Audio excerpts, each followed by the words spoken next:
So, good afternoon. I would like to welcome you to our third session, which is mostly about how COVID disinformation impacted the pandemic in our region, especially in view four countries. The presentation will be given by two my Czech colleagues. One is Sasha Alvarova. She's a specialist in political marketing and propaganda, and she's a writer. She published her last novel, which is Industry of Lies and Feeding Demons. Both books are available. Second one is Stefan Sarváš. He's expert who working with Center for Security Analysis and Prevention, and he comes from marketing sphere. He work or still working for global companies, and is very devoted in behavioral science, artificial intelligence, and marketing communication. So I think we could start with presentation. Stefan, could you please share your slides? And yeah, that's a good question. I hope I have the last version. Wait a minute, just to be sure that I'm sharing the final version.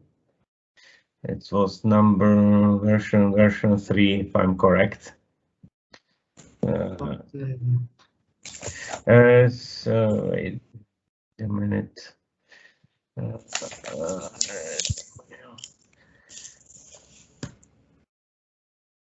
Opening that, sorry. Yes. I just want to be 100% sure it's the last one sent by Sasha.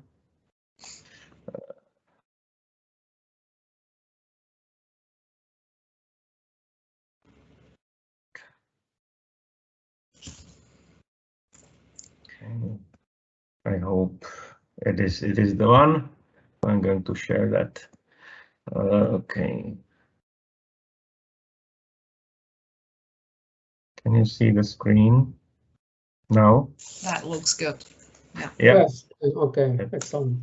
So I go ahead. Go through this, and I will start with a very short opening, and then hand over to Sasha, and starting with why this information works, or why we are really looking at trying to look at this from a different perspective, because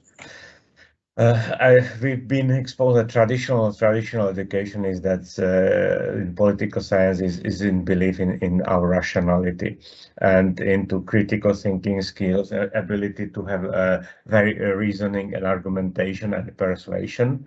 However, in reality is very different. And when we look on the way how people decide and how they make decisions, it's about accepting our irrationality. And actually being rational means that we accept our irrationality, and therefore we are also bringing a different perspective about why how people decide, but also how it drives disinformation and ability of disinformation to impact the population, because in reality, disinformation is very much anchored in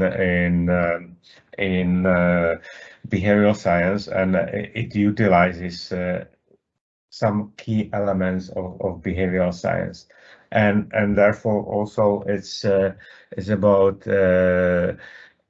having ability to impact a wide audience, because it's anchored in the way how we think and how we behave.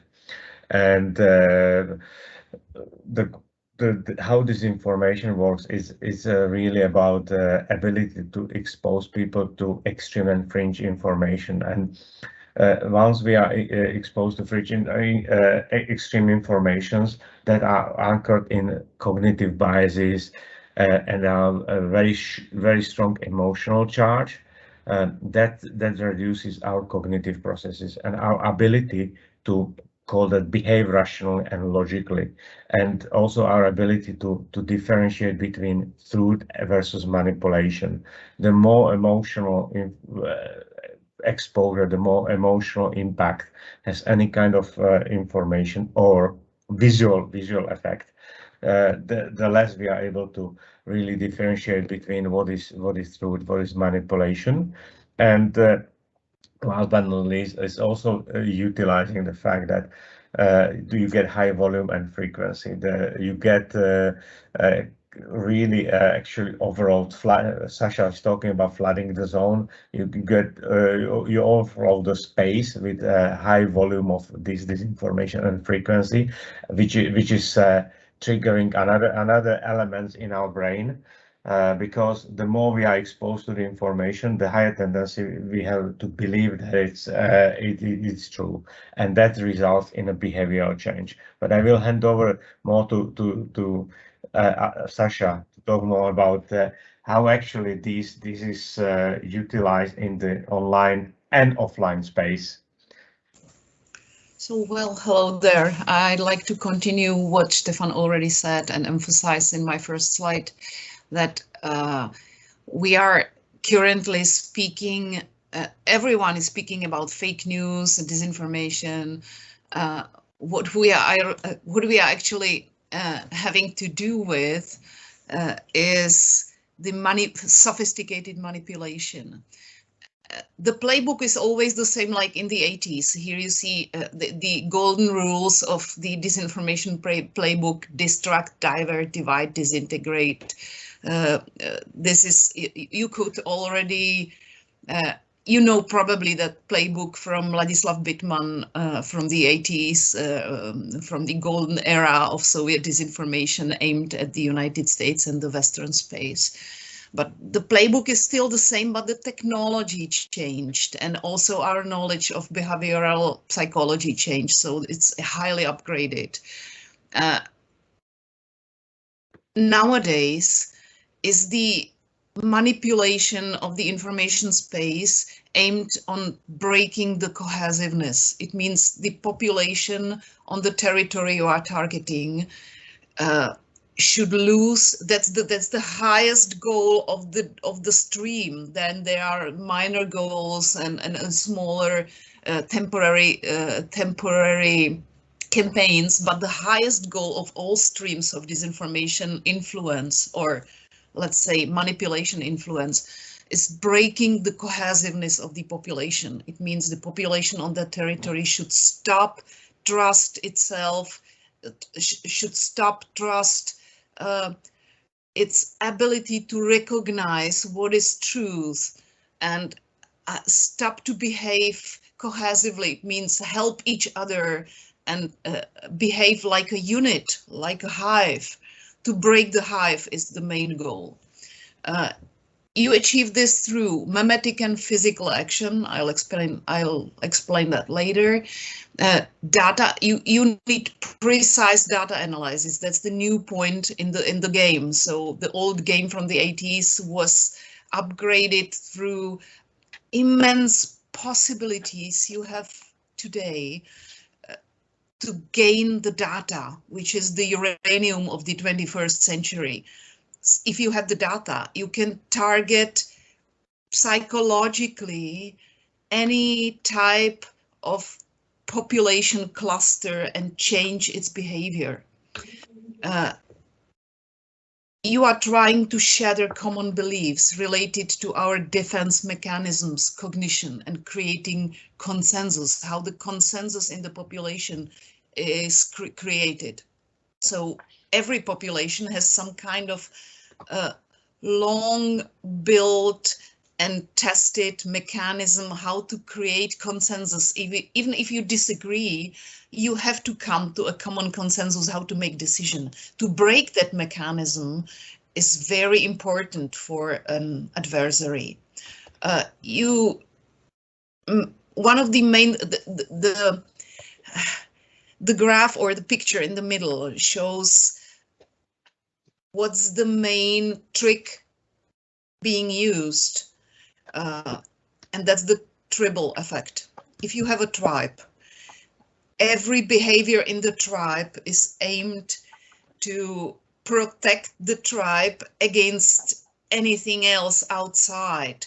So to create that tribal behavior and let the people feel they are acting like one tribe, like one unit, and everything outside that unit is strange, it's dangerous, like it's the other tribe, they are wrong, they lie, they are attacking us. So creating that old, very, very powerful type of tribal behavior is the main method. And these sub-methods are actually very simple and coming from marketing and entertaining industry. Entertain people, divert their attention, divide them in order to disintegrate and paralyze the ability to make effective decisions. Focus on archetypal tensions like sexuality, religion, gender, race, culture, subculture, and of course, to achieve that flood the zone effect, which is the term Steve Bannon invented, you have to have attack in multi-channel vector. It means the attacked population has to perceive the disinformation flow from many channels and on multiplied in a multiplied vector. So next slide, please. That's the technological level. We are actually in a completely new paradigm of communications because our communication space, information space changed dramatically. Most of the people nowadays consume information from electronic media, mostly social media. The most powerful social media in the world, Facebook, has billions perceivers, and Facebook pioneered the so-called algorithmic distribution of information. It's very important to understand that the information you perceive in the information space is not the same. The mechanism how the information is going to be is distributed is not the same like it was in the previous century. Now, the engineers from Silicon Valley working for Facebook, Twitter, WhatsApp, and all the platforms are actually inventing and creating algorithms of distribution based on a different need than in the previous century. The so-called mass media distributed a huge amount of filtered information, filtered by journalists, and journalists had to study which information is important, how to verify, how check, double check, all the methods you study for years on the university to be a good journalist. And this filter is completely non-present in the nowadays in the information space today. So what we are actually perceiving is an algorithmic mixture driven by money. What attracts us as most is what we consume. And what is that attracting what is that moment? What attracts us most? What is our trigger of attention? It's mainly emotion. So we are fed by news or just only contents, not only news. We are fed by contents which are strongly emotional, underlined by fear, outrage, and anything what can keep us longer on the platform, because the platform needs to make money. And the money comes from data and psychological information they gain from our reactions, any kind of reactions on the net. So that's important to understand.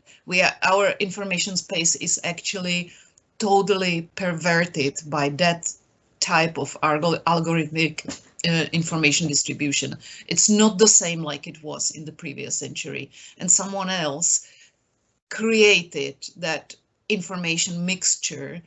This time, it's not journalists, it's Silicon Valley engineers who want to make money by stimulating our emotions. So we are actually floating in a completely new era. And what we perceive in the information space is not given by some kind of naturally evolved mixture. It's highly artificial, and it's made because of profit. Yeah. So this is actually what it does with our information space. Here you see two pictures. The first one made by Pew Research. It's the 1999 and 2017 polarization of American population. You can clearly see from those two pictures left how the division of the American population went throughout those years. And it's all done by social media and campaigning, divisive campaigning on social media. So those two peaks, the light blue and the red one, are splitting apart. And the people, the middle part is the part of population which is still able to talk to both tribes, to Republicans and Democrats. The picture on the right is more recent. It comes from University of Washington, from Andrew Bears, which is a scholar of Kate Starbird, one of the famous researcher of how the information spreads in the time of crisis. And this picture is important because you can clearly see how this is actually a data projection of it represents, each circle represents one of influencer Twitter accounts, and its size is dictated by the number of connections. So you can see the Democratic cloud, the red Republican cloud, and the brown tumor on the side. It's Trump's group and QAnon supporters. So through this picture, you can clearly see how the brain tumor attacks and sucks actually the support, the body of Republican supporters on the net, and the divisive distance between them, between the blue one and the red one, is growing. There is actually no connections anymore, and that type of divisive attitude of population creates a perfect soil for sewing conspiracy theory bullshit, consuming stuff which makes people susceptible to dangerous, and not only lies, dangerous manipulation of their behavior. Next, please. I think this is mine, but I will. Yes. Alex, I will comment slightly on this just to build upon this, because it's evident that there are people really who are aware of this polarization, and in the previous session, Scott just mentioned the book called Depolarization, because there is a big project going on in US that is being funded from actually the usual suspects, Soros, Gates, etc. But the big project that is focusing on depolarization of US society, because it's evident this is not healthy for society. It prevents society from solving really critical issues that is going to face in the future, and surprisingly, or not surprisingly, there is definitely effort to bring those people closer, and that's exactly what I want to talk about, because Sasha, you already mentioned the question of tribalism, and there is actually this tribalism actually very often leads from polarization very often leads to extremization up to the violence. And I just want to talk about two behavioral science experiments in this case. The first is more was the Roberts Cave experiment, when they took the students, put them into two groups, and actually exactly created two tribes and they were fed with narratives to hate each other, to divide them between them and us. And what was quite interesting, it was first they started to polarize, and the friends who were in opposing groups stopped being friends. That's the first thing. But the second thing is, once they stopped the experiment, the polarization continued. There was no way to stop that. So they were looking on the way how to stop that polarization, how to stop the divide between us and them, and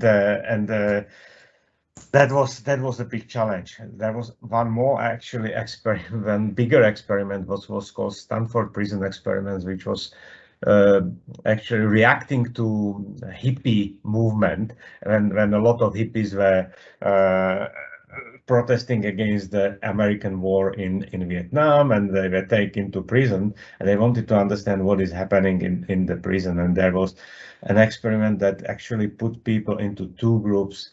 One group were prisons, and the seconds were police. And actually, what was quite interesting, that as these groups polarized, they moved not only from to verbal attacks, but actually extremization led in the end to the violence, and it was difficult to stop that vicious circle. And the only way how they could stop it was to get those people working together. It's not even feeding them with informations that them are as good as we are as good, but the only way how to stop that polarization was to bring people and force them to some common problems that society or students or community was facing, and that's the risk of polarization. If you start that process, it's very difficult to stop, but it's not only is leading not only to extremization and to verbal attacks, but it leads to violence. And Sasha, you often talk about the White House, sorry, the Capitol, and what happened in US in January. So that's exactly where it leads. If you are not able to stop polarization, it's not only that the society is not able to solve problems, find the consensus, but consequently it might lead to violence and physical attacks, etc. And as we know, this is exactly the objective that some people and some forces who are behind that polarization trends wants, because there is a hybrid war going on, and we know this is a Russian strategy, and we are talking about Russian strategy which was officially admitted, but by Andrei Kuchik as a senior Kremlin advisor, and now he's a director of the Department of International Information Security in Russia.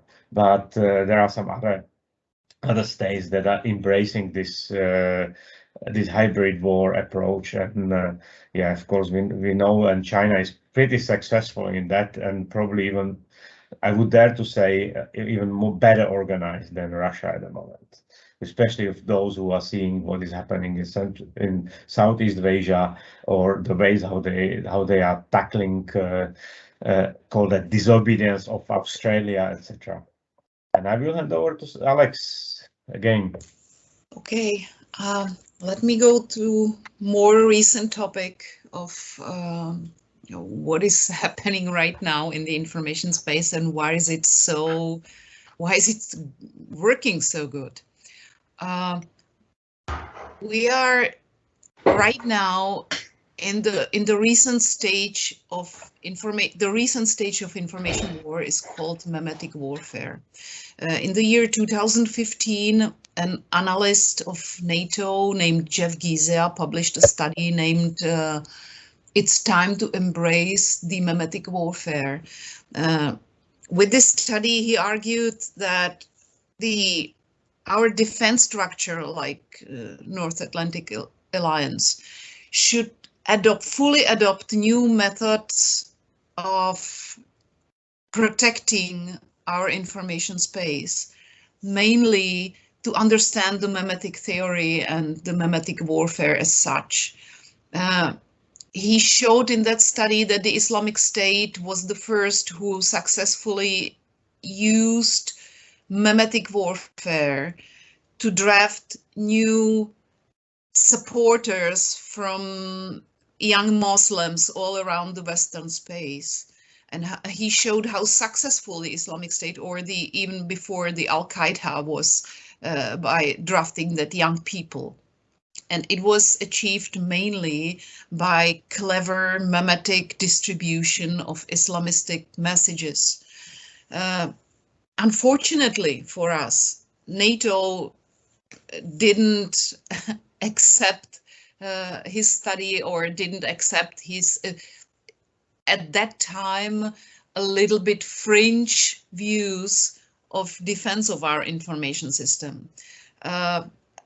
Unfortunately, because Jeff Gizea found himself 2016 in the team of the election campaign of Donald Trump as a manager or director of memetic warfare from American far right. So the huge success on social media through different small pictures, jokes, videos, claims, acronyms, hashtags, and other cultural memes, it was Jeff Gizea's job. So our state structures are still sticking in the 20th century, and we are still struggling to understand the modern era of communication. And so we are losing talents by thinking they are too fringe, too crazy, too unusual. And the other side is gaining them and engaging them to fight this new type of warfare. What is meme? There is recently a new study from January 2021 from the University of Sydney.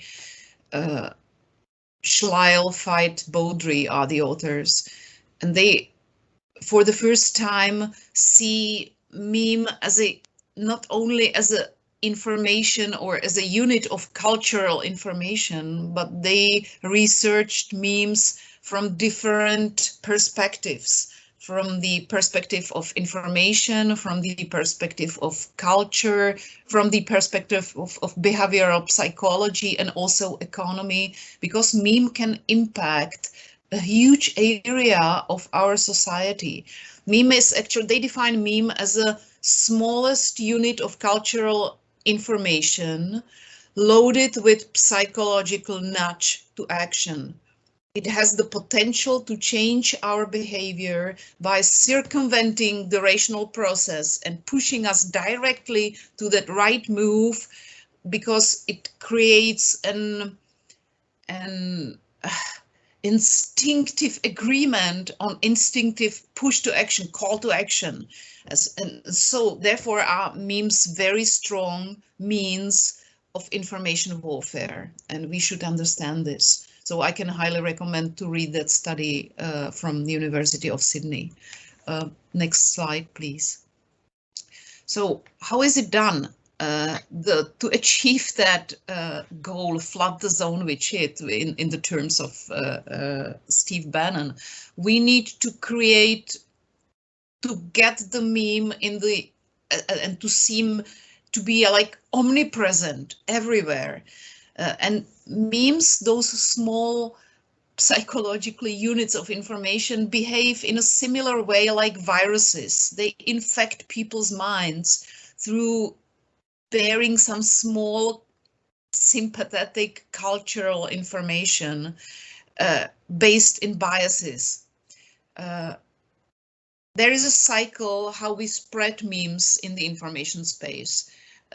There we have an initial state of the society where society has some kind of beliefs and opinions and works in a certain manner. And we produce an event or a complicated information operation and push that event into this space through manipulating the information space and the algorithm and the hashtags, through pushing it from different channels.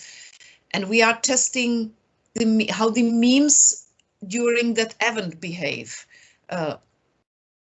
Then when the most successful meme is created, we can flood the zone with the online space so that the media have the feeling, oh, there is something happening. We need to jump on the board because the society is speaking about something new, something highly outrageous. And then we create the omnipresence of the meme in the information space that everyone is talking about it, and it's so emotionally charged that no one can skip that discussion. And the media, the mainstream, so-called mainstream media, are anticipating those changes in information space and are helping to get the wave bigger. So this is how the behavioral change of the society is going. And you create those actions in you can create them parallelly or in a recursive iterations, like with similar mechanism how software development goes. So parallel or recursive, once again, and make it better and better until the virus, the memetic infection is perfected in so highly contagious that everyone is just going with the flow.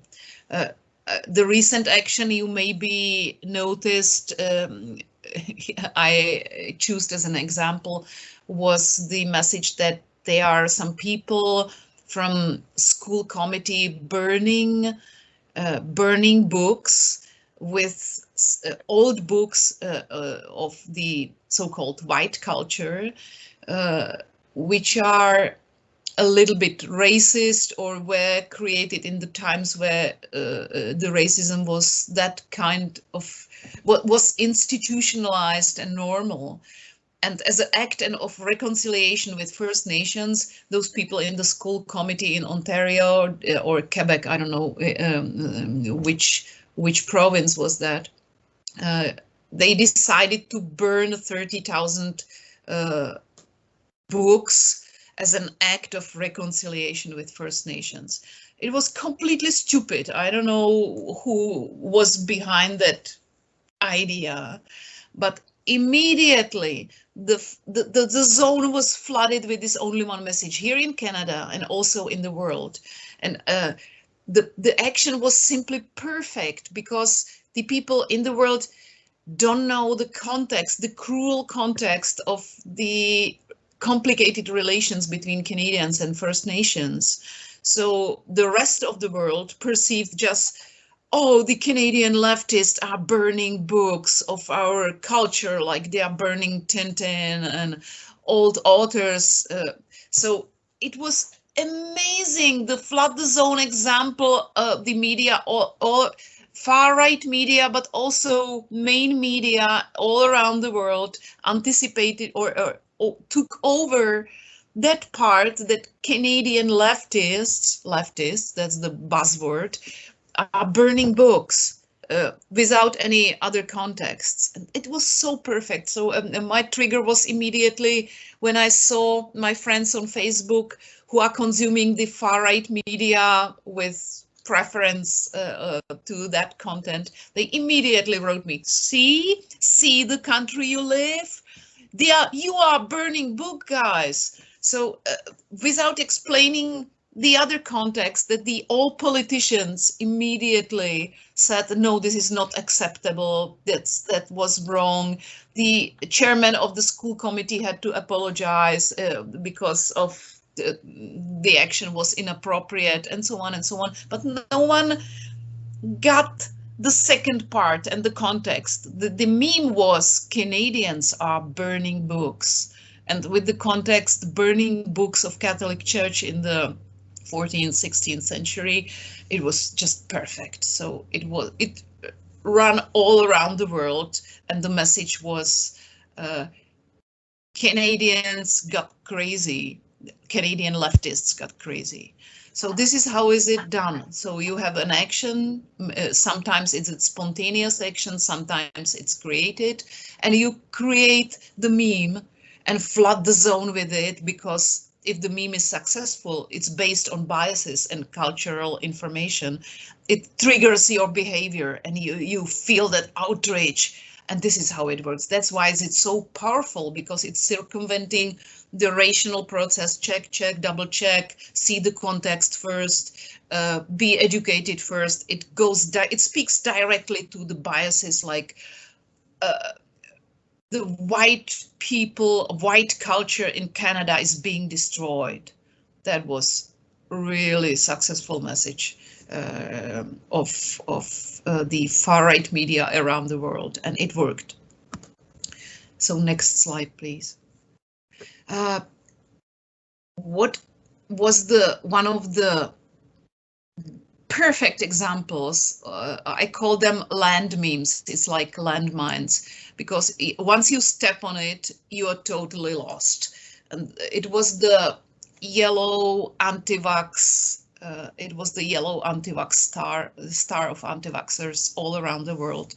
I don't know where exactly it started, because in the same time the meme appeared in Czech Republic, in America, people were anti-vax supporters were standing in front of supermarkets or on demonstrations, where most of them in front of photographs to get that meme through.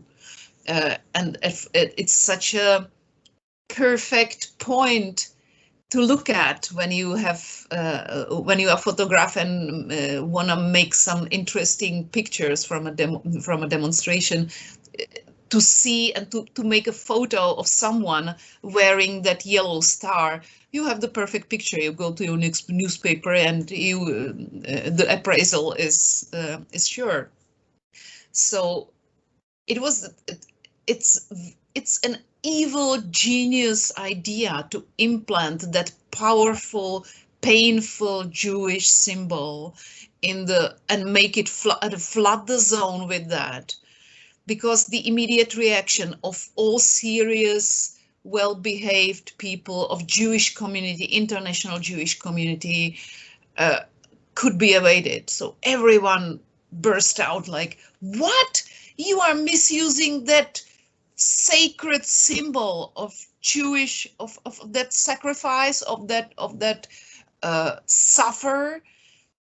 There was no one politician, no one journalist, no one representative of Jewish community who wasn't present and who didn't react. So if you can't do anything but react, you are helping to flood the zone of algorithmic amplification, because what the algorithm is not a human being. It's a machine. It's a software, and the software sees, oh, people are talking about that, I should spread it more, because this kind of outreach is really profitable for our platform. Okay, let's do it. Bang. And the star is everywhere because everyone is talking about it. So by creating outrage, you are helping to get it through, and it's omnipresent.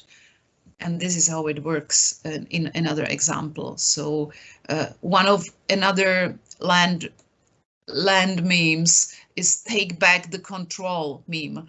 We can feel it in our countries in Visegrad through campaigns aimed at the danger of immigrants. So the take back control meme aims at people having the feeling, losing control of situation, losing control of their own country, of their own culture, like being overflooded with something strange that's triggering the tribal behavior again. So take back control is another very powerful meme. There is one more, for example, there was very interesting research from University of Chicago who researched 700 people who participated in that Capitol January 6th event. And they asked them what was their main motivation, why did they come? And they came to the conclusion that the trigger to take the action and buy the flying ticket or sit in the car and driving 2,000 miles to Washington, D.C. was a meme. It was the replacing meme. Replacing meme is an acronym or a name for a memetic action to trigger the human fear that our culture or our religion will be replaced with another one. So the people who feel endangered by different cultures, religions, or political tribes, not to be replaced. They are not gonna replace us. What was the meme? So that was the trigger to the call to action, and they didn't think much. They just heard that meme. They heard they are not gonna replace us. Do an action. Do it now. Come to Washington and let's show them who we are. And they did. So it's very thin barrier between memes and action and violent action. Yeah, next slide, please. This is how, because politicians are no other than normal people and they have the same psychology mechanism in their brains, they are very susceptible to those actions. And you can, through flooding the zone with memes, highly hijack or highly effectively hijack political decisions. If you have a strong meme, you can create a public action. We have seen it in January 6th in Washington. We can see it in anti-vax campaigns in our states. So when the people start to accept the new meme as their own and change and modify their behavior, they get media attention. When media speak about it, they help flood the zone with the problem. The newly created problem starts to be real, and the politicians feel like false expectations of the public. They feel the peer pressure of their colleagues. There is a new problem. We should react. We should do something. Let's do something. And they compete. Who is doing the first best thing to make a decision? And they are actually reacting to newly, falsely, artificially creating problem and accept decisions which shouldn't be accepted. And they, therefore, just to gain the public approval on social media, and most of these public approval, like a feedback, could be also artificially created. There is a mechanism which a Canadian data analyst, Chris Vickery, named Monkey See, Monkey Do, which is, I can describe it very simple, that the political person on Twitter is surrounded by bots, Twitter bots, praising him for actions, for toxic actions, and attacking him for beneficial actions to public. So they are changing the behavior of the politician by giving him approval and appraisal for the actions the attacker needs to. So if you create a memetic flood the zone and the political person reacts and makes some kind of decisions he feels the public is demanding, these bots on Twitter can create an atmosphere of appraisal, like, oh, well done, this is what we have been waiting for, that's amazing, you are the best, you'll be elected our next prime minister, we need people like you. And this has a deep behavioral impact on the heart, not on the brain, on the heart and on the instinct of the politician, because what the politicians want to have as first, the popularity, to be loved, to be cheered, to be cherished. And when they gain this type of feedback, they change their behavior. And this is why this vicious circle of damaging decisions based on a fake mandate is so dangerous.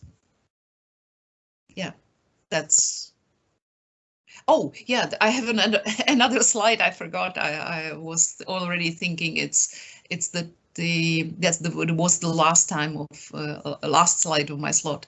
So the strength of the meme, we can use it also, and governments, some governments are using memes also in their own services. They are not, memes shouldn't be only means of attackers of our information space. We should protect ourselves by clever usage of memes.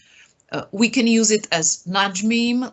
Here you can see the picture of the strange man with the white mask, and the description says, this mask won't protect you from COVID-19, but it will sure help you with social distancing. So funny memes have one amazing ability to break people who are behind their outreach barricade. If you laugh, if you burst out in laugh, you suddenly unblock your barricade of tribe. If you make people laugh, you can for a small moment create an atmosphere of understanding, because in the moment when we are laughing, we are not able of any aggressive attitude, and we are susceptible to have a fun time with someone who is sending us that meme. That's why are memes so powerful. They can unblock your filters, your behavioral filters. There is one contra meme, the two ladies speaking, one with another. The one says, I hate the term anti-vax, it's so negative. And the second one, oh, how about pro-disease? So that's highly ironic, but it reveals, that dialogue reveals the means we can use to unmasking the strategy of the other side. And one perfect meme from Germany, how to get people somehow okay with that they have to stay at home. So the meme says 2019 lazy bastard, 2020 responsible adult. So everyone is laughing because, yeah, this is how it is. It helps us comply with the situation, or get through this with laugh, with laugh about ourselves, about our misery. It makes us more comfortable when we know we are all in this together. So memes have an immense power to change people's behavior, or to break one's filters, information or behavioral filters, because people who are already behind barriers of disinformation campaigns are trying to protect their own beliefs and stick with the tribe. So you can break through only with making them laugh. Yeah, and what is also important to say, that the power of disinformation campaign in the COVID-19 pandemic is so effective because there is a fear, omnipresent fear. COVID created a condition when there is no one person who can say, oh, I'm okay with that, I'm not afraid. Everyone is afraid, even people who do not admit it. And in the state of fear, you change and you modify your perception. And the creators of disinformation campaigns know that very well, and they misuse that omnipresent fear through shaping out messages loaded with fear to make us freak out.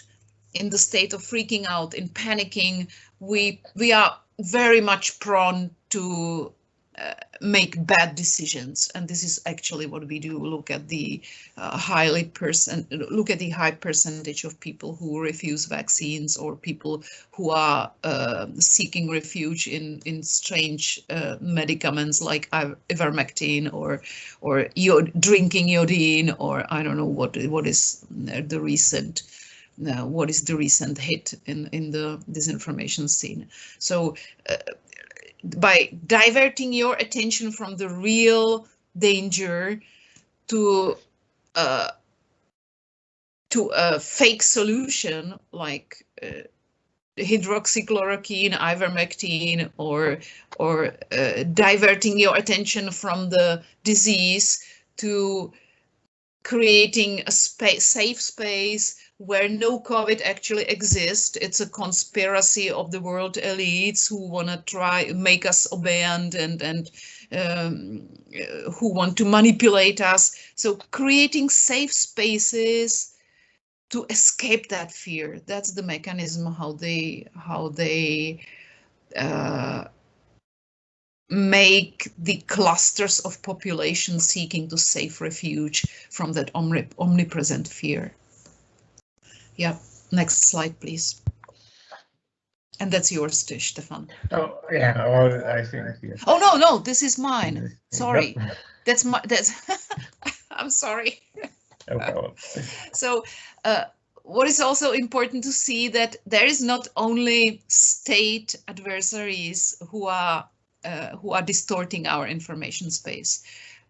Right now, after Cambridge, the infamous Cambridge Analytica has fallen, we have 60 other companies in the world who are providing the same services by manipulating public opinion through actually military psyops or data-targeted, data-driven campaigns. And they are not only state buyers or state actors. There is also commercial acting units or subjects who can afford to buy those campaigns. And one of those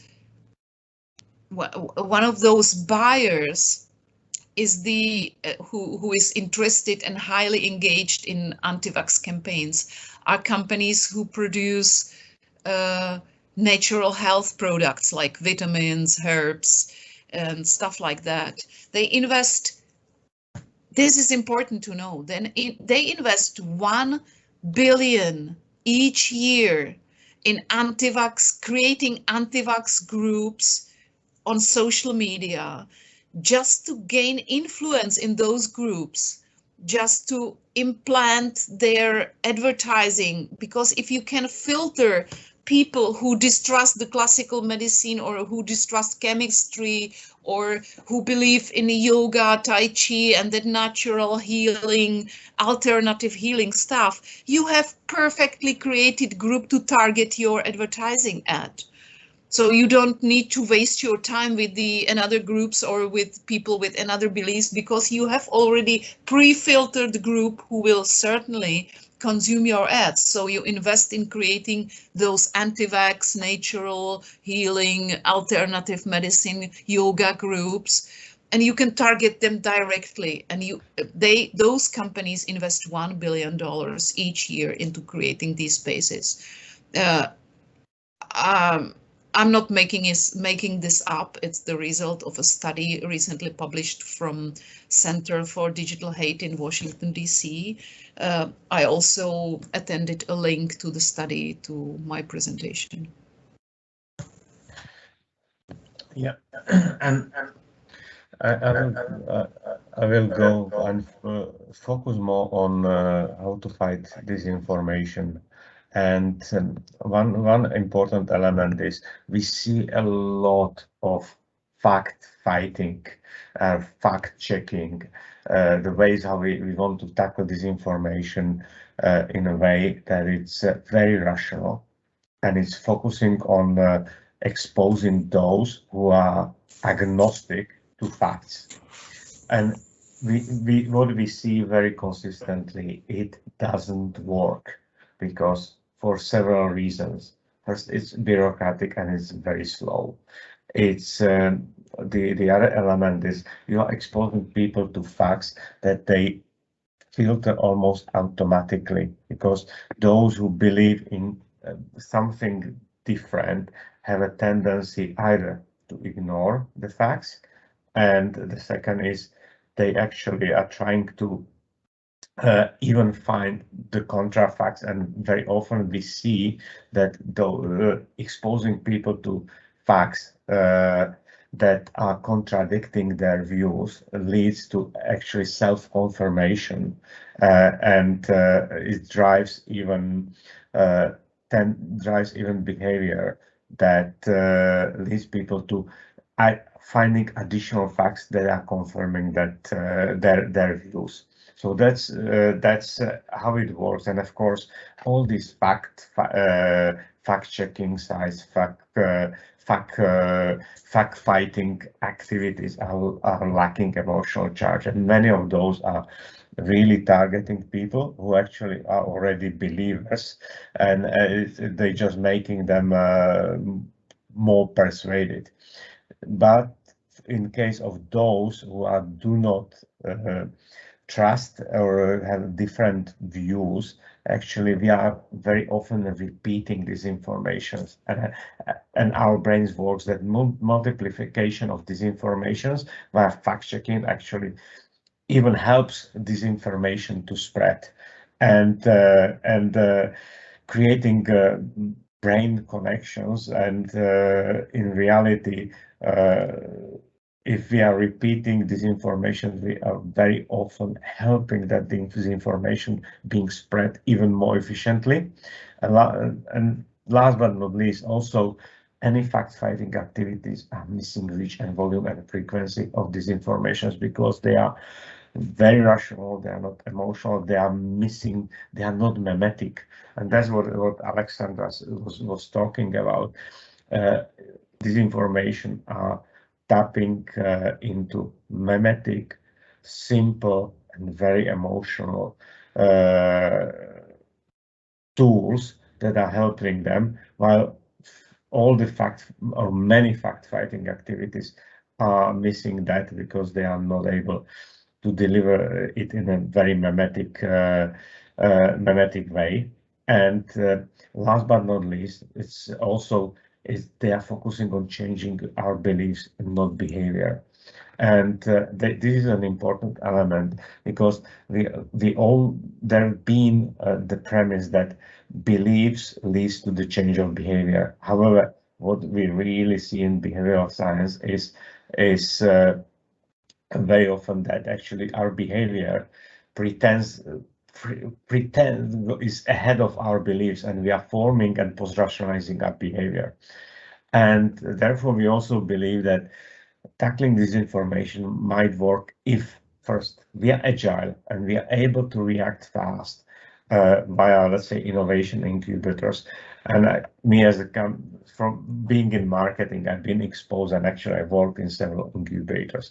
Even in a big corporation, there are structures that are able to react very fast, and they have very different ways of acting versus the corporation. The other thing is it needs to utilize the vehicles of mimetic structures anchored in human subconscious, being very emotional, bring a lot of fun, tribal belonging, because what works for disinformation can work also for the way how we are fighting informations, and tribal belonging. And in the previous session, we were talking that actually you can transcend your small tribes with even bigger tribes. And like sports games are an example that even people who have very different political views can unite. And we need to identify those forces that are able to unite people who are in terms of, let's say, vaccine in a very different poles of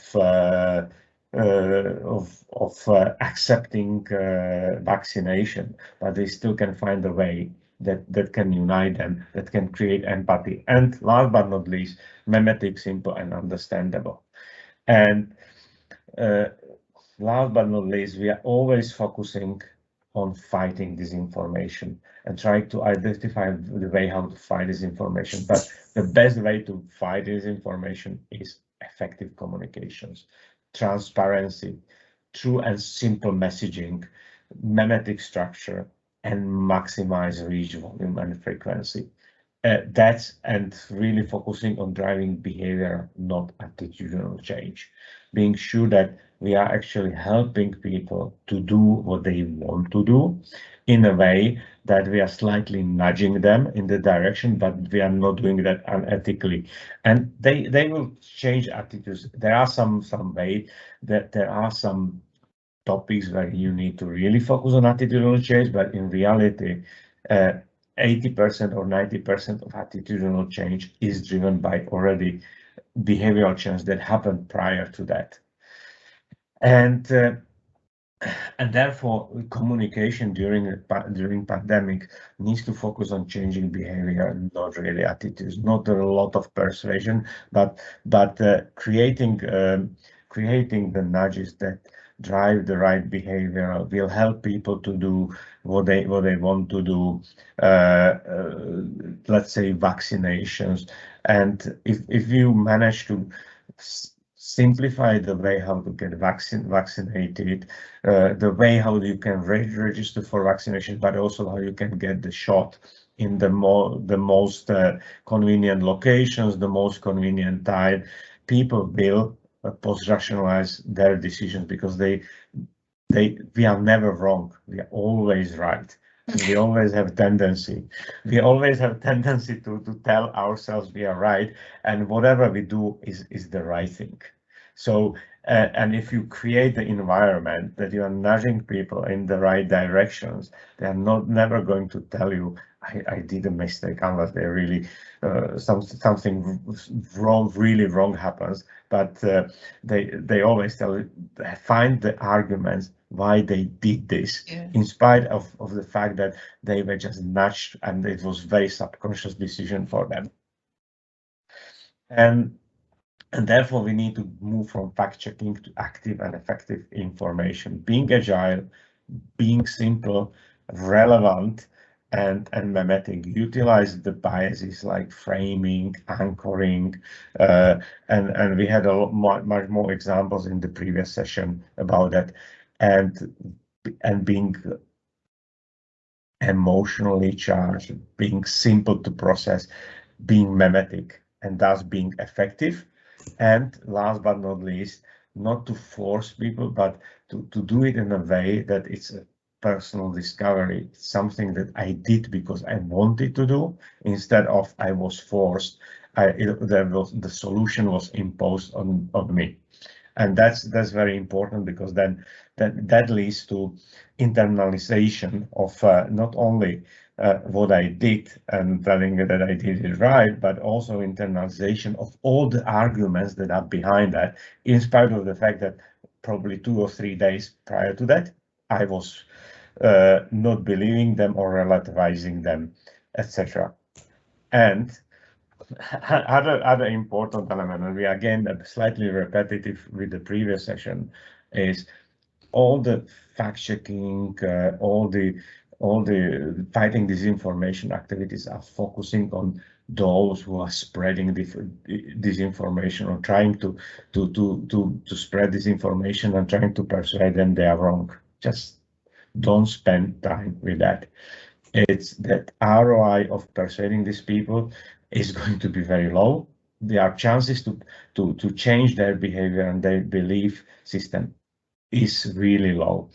it's much more important to focus on the bulk of the population, 60-70% of the population. And that's what we standardly see. If you look at all the researches, people believing, for example, in conspiracy theory, people believing in hoaxes and disinformation, you always see that you have 5% very active people, something like 10 to 15% people who are leaning towards that, and 60, 70, 80% of population that are just somewhere in between. They believe something, they hesitate about some other things, and this is the right target. It's not about talking to those who already have very strong view, but those who hesitate, who are somehow impacted by this information, but not very active in spreading those, not very active in narrating either conspiracy or disinformation stories, etc. And this is usually 60 to 70% of population. If we manage to reach those people, these right people, that can work. However, and it's really futile to spend money and time on people who are already called that, I would call them hardcore, or Alexandra, you call them the tumor or whatever, in the polarized society. And that needs to be done in right time, online and offline. And this is another thing that we are really missing, is really understanding holistically about the context, because the context is critically important, how we are processing some nudges. Some nudges are working in one context that do not work in other, and we need to understand the context and understand how that works, but also understand efficiency of media. And we've seen in recent days a lot of politicians love to be with influencers. Influencers are not the most efficient way of communicating to wider populations, and there are many studies that are still showing that TV is the most efficient and with the highest ROI. And as you're building reach, there are other media, and there are, even if you go to online communications, there are different formats of online communications that have very different efficiency. Let's say non-skippable video has a very high very positive ROI, while skippable video doesn't have. But we would go into media planning. And last but not least, it needs to be anchored in behavioral science and efficiency, etc. And in reality, if we think about behavioral science, medicine is actually the area that's been pioneered most. And I'm just repeating what was showed exactly in the previous session about organ donors, hygiene, obesity, etc. And we see that in COVID, this is being used widely. And for example, that if we are able to utilize behavioral science to drive right people behavior, for example, in vaccinations, opt-in versus opt-out is a classical model that usually is applied in medicine. Social distancing, there are the ways how to do it, or communication. And this is just a very simple example how that works. Let's say in the messaging, if you tell only 20% of Czechs or Poles rejects masks, or if you tell 80% of Slovaks or Hungarians or Poles accept masks, that message has very different efficiency. The second version is going to work much better just because of social proof and anchored in the right social bias. And last but not least, also we need to utilize all the touch points, and we are very much focusing on social media and word of mouth, etc. And particularly disinformation is highly dependent on that. If we are doing the right information, actually we have much more space and much more touch points which can be utilized to reach very high efficiency and return on. I use marketing term return on investment, because it's about the money, how much money we spend on that. And at the moment we are very often throwing money out of the window just because we believe that social media is the most efficient way to fight disinformation. It's a very important tool, but there are some other media at touch points that in many cases can work much more efficiently in terms of money and impact. And I will probably hand over to you, Alex, to finish. Yeah, so let me summarize. There are 3 principles of effective communication we can put against the waves of online manipulation. It's simplicity, ROI-driven communication, and agile. They were in the next slide. We can see the next commandment to how to fight disinformation. So first, many governments and institutions want to be excessively complete to deliver the perfect information to the public. Don't do that. Just stay simple. No one has the capacity, the cognitive capacity to absorb everything. And the complex information is a perfect recipe how to be rejected. So don't do that. Be simple. Make short, simple message, like it's a Twitter, 280 signs. It's the maximum. Make a picture. What you can say with the picture, say it by the picture. Don't make complex messages. No one's gonna read it. No one's gonna perceive it. It has to be emotional. I know it sounds like a really weird advice for serious institutions to produce emotionally charged information, but it's not necessary. Let's see, American FDA made a perfect Twitter post, very effective, when as a reaction to the wave of ivermectin medicament that large 100,000s of Americans are buying ivermectin right now. So the FDA had one day enough, and they produced a tweet saying, "You are so." One more time, folks, you are not cows. You are not horses. Don't swallow that. It was short. It was perfect. It was brilliant. It was emotional, and people were laughing and sharing widely because it was very unusual for an institution to communicate like that, but it was very effective. Humor creates sympathy. So if you cannot produce funny communication, hire someone who does.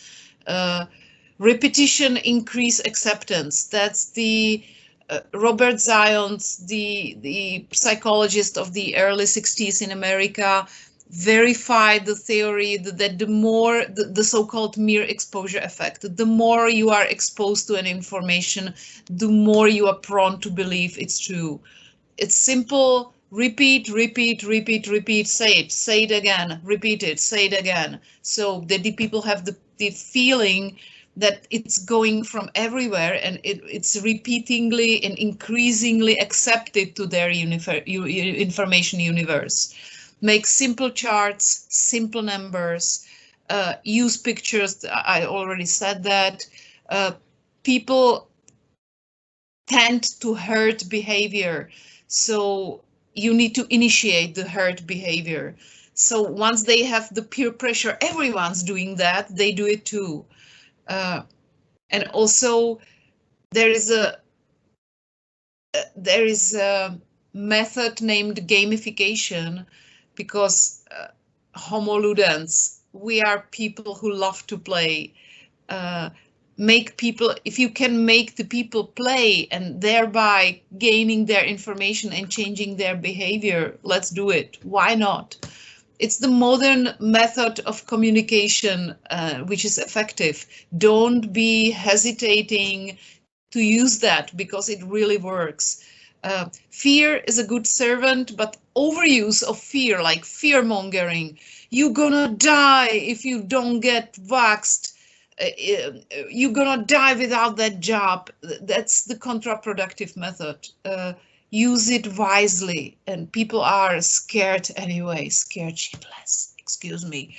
Don't scare them more.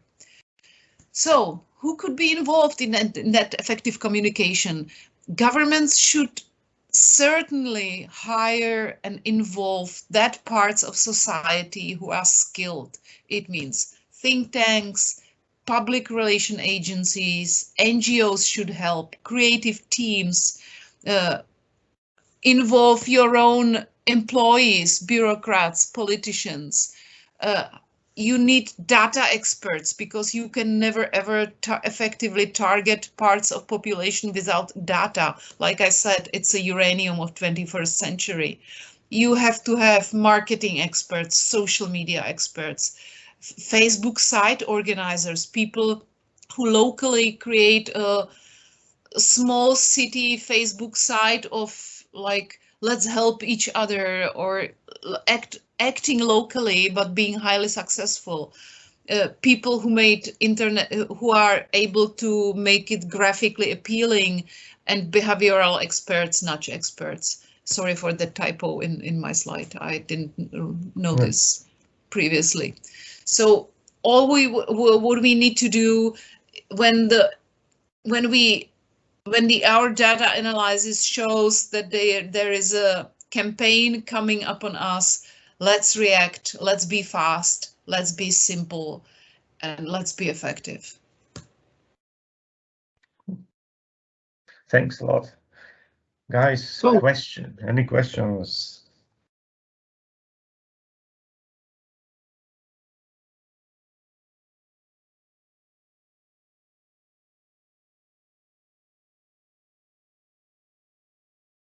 Joseph. So go ahead. Hi, thank you for the presentation. I'm really sorry I have really crappy internet, so if you stop hearing me, it's not interesting. It's only my internet connection.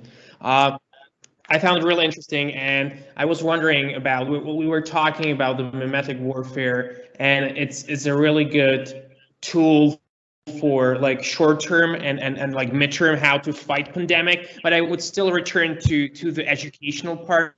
What do you think, like how should we integrate, like does critical education in a certain context makes you more resilient to these topics, like when you start from kindergarten, or should we like abandon it altogether and only focus on the like short to midterm fighting against like it's the critical thinking or the work with information. Sorry, I'm oh yeah, we can hear you, Sasha. So sorry, I started to respond without to ask if Stefan doesn't want to. No, go ahead. Okay, so I think I have an example from Canada because I live here. I think there's it's certainly important. It increases the resilience of the population, but it's a long-term run. It's like preventive fight to increase the resilience. It's the long-term prevention strategy. And you can also start from kindergarten, but you should aim on not only critical thinking, but also on information, like, I don't know what's the word, literacy, information literacy, or media literacy. And I mean media, especially applications and social media, because the huge problem of younger generation is the highly addictive behavior created through social media and different platforms, and they do not realize they get addicted. They do not realize their behavior is changing. Like recently was there is a study from the so-called Facebook papers published by Washington by Wall Street Journal, where young girls have an increasing problem by consuming Instagram. They are increasingly getting dissatisfied with their bodies and with their faces, and are self-aggressive and suffering depressions. And this is a behavioral change. The online area has a powerful ability to change behavior. So we need to also educate the young people not only how to critically perceive information, but also how distorted is our information space and what everything could you encounter. So what type of actions you can meet there. So make it more complex, if you understand what I mean. Because therefore, if you can teach young girls why is Instagram so damaging for their self-respect, you are teaching them with that lesson that there is a hard behavioral manipulation going on in our information space, and they keep that lesson until late age when they perceiving a different manipulation in different area of society or of their behavior. So they will remember that there is something really toxic what can change my perception of things, what can change perception of my body, and the changing, if they get used to it, that the platforms have the power to change their perception, they will remember that it can be repeatedly used in different situations. Thanks, Alex. And Joseph, I will jump into this and add on that with 2 comments. Education is, I think we are at the moment not thinking really about education and how people prepare for that, how to consume information, and also how the world is really distorted by what they see in social media. And so I will be referring to one book which was written by Steph Davidovitz, and that book has the title "Everybody Lies." And this guy is an analyst for, or actually got a lot of Google data, and he's really showing how social media is distorted and creates the reflection of the world that is very distorted from reality, and that's what people consume, and we are not aware of that. So, and one of the example is if you look on Facebook posts and let's say talk about your husband, is always fantastic, is always smiling, etc. If you look what people are searching on Google, it's my husband is a jerk, and he is drinking, etc. So they are completely different worlds, and our world is this social media and online is completely destroying perception of reality, and that's something that people needs to understand, and there needs to be education. The other area in terms of education is what we exactly discussed in the previous session, is that we need to understand how we really decide and how many of our decisions are impacted by the context in which we are, by the biases we are facing, etc. And last but not least, also to answer about it's called it fighting disinformation. And one thing that I learned in marketing communication is we had a lot of people talking about this campaign doesn't work because it's image campaign and it work in the future and will have impact. What we see consistently, something that doesn't work immediately doesn't work long term. Things that needs that in communication, and also that I would believe it's relevant for any disinformation discussion, is you need to have the tools that work immediately, because only these tools are able to work long term.